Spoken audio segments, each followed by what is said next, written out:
Now that we have the data model set up and can work with the data within our app, we're ready to work with the look of the app. So I'm going to head over to our storyboard, and our storyboard gives us a nice visual of what our app's going to look like.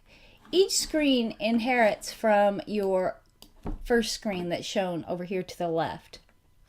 So what you want to do, if you want to change colors, for example, to the nav bar, make the changes in the first screen, and then allow the settings for the follow-up screens to inherit from those changes. I'm going to show you an example. So in this example, if I want to change the color of the top bar, for example, I want to make it black. So I want to make this thing to where it kind of matches my icon, I guess.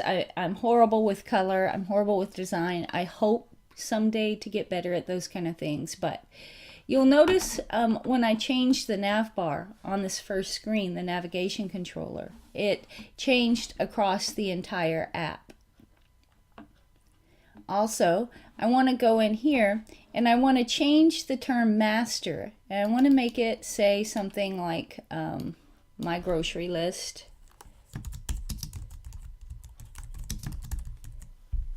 Okay. The title here, that's going to change dynamically based upon each item in my grocery list, so nothing to change there.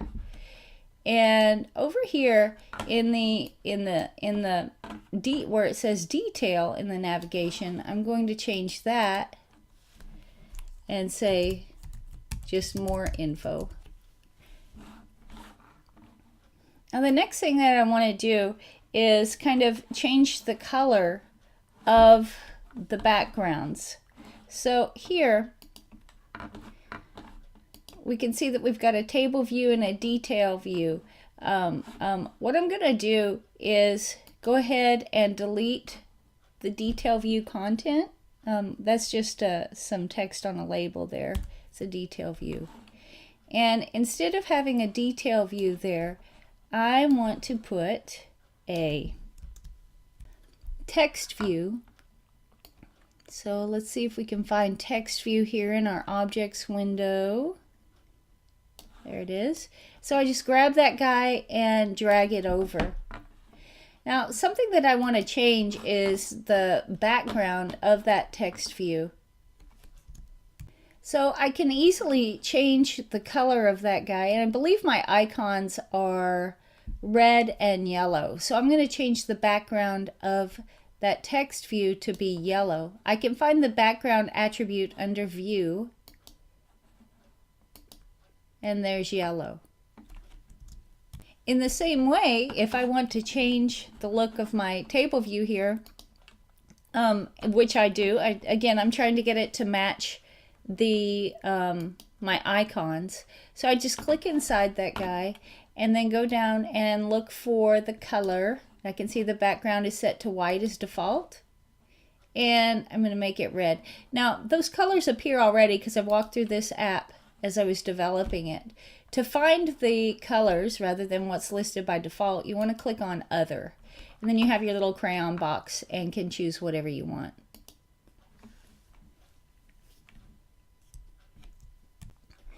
Now I think would be a good time to go ahead and build and run this guy in the simulator and take a look at the changes we've made. So you go up and you click your run command, and you can see that our grocery list app is starting to take a little bit of a form anyway. At least it's changed colors. And when we add something, you can see that it's at current, since we haven't really changed the way the basic functionality of the master view works, the key value pairs are the times and the dates. And then of course the default text shows up in our text view. So now we're ready to add some functionality. So we're going to connect the view with our controllers, our models and controllers. So we're going to head on down to detailviewcontroller.h, and you can see you've got an IB outlet there already defined. what we're going to do is delete part of it. So we're going to leave the app property, weak, non-atomic, and IB outlet there, but we need to change it to be a text view. So we just add UI text view, and we got to give it a name, so tview. And so once you define your tview, what we need to do is go over into our .m file and go ahead and synthesize that guy. So I'm going to save that file, and then I'm going to go over into my .m, and I'm going to go right under my detail view controller, and I'm going to synthesize tview.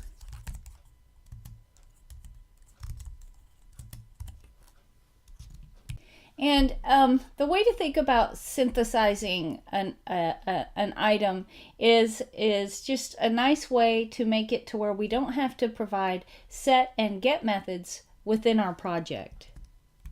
And you can see when I did that, it caused an error. So the only problem is I need to go in and delete that detail description label and exchange that for our reference to tview. That'll correct the error, and save that file. Pardon me, save that file and head back over to our storyboard now and connect them up. So now we're ready to go ahead and connect up. If we go in and we're looking at our more info page, what we want to do is connect tview to our more info details page. So we go over and look at detail view controller, and we can see some information there. You want to make sure you click on that guy, detail view controller, and then head over and click the button to the far right hand side at the top. This is called the Connections Inspector, and you'll see a reference to tview right underneath outlet. So that's there now because we made it an IB outlet. And what you want to do is click the dot that's right to the right of tview and just drag it down to that object in the interface. And now they're connected. In the next video, what we'll do is write the code for creating new lists within our application.